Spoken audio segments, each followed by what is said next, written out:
It's funny, Constable Ian Oxton, who was the primary forensic investigator into the disappearance and presumed murders of Alvin and Kathy Lickness and their little grandson Nathan O'Brien. He had a little trembly moment in the witness stand today at the trial of Douglas Garland.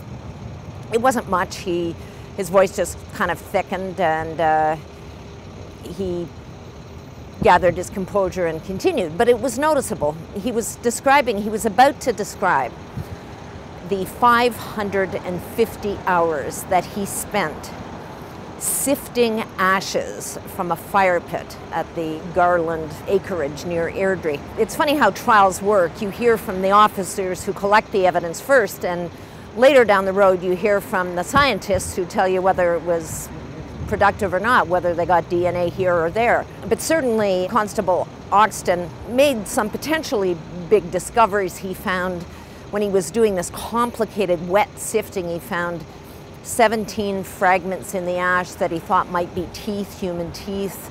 He found parts of what he thought was a crown from a dentist's work on a tooth, and some bits of jewelry and buttons and things. He did many other things in this case. He processed or was in charge of organizing more than 1,400 exhibits. It's an enormous job. And this guy and his dedicated work, I think people really owe them a debt, forensic officers. They don't often get praise, but they spent a lot of time on this case and they got an awful lot of exhibits. The Crown has already told the jury that they did find DNA from all three of the victims on the Garland farm.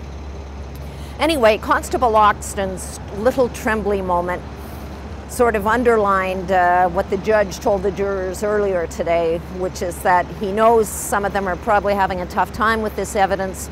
Yesterday, for instance, they passed among themselves an actual meat hook from the farm.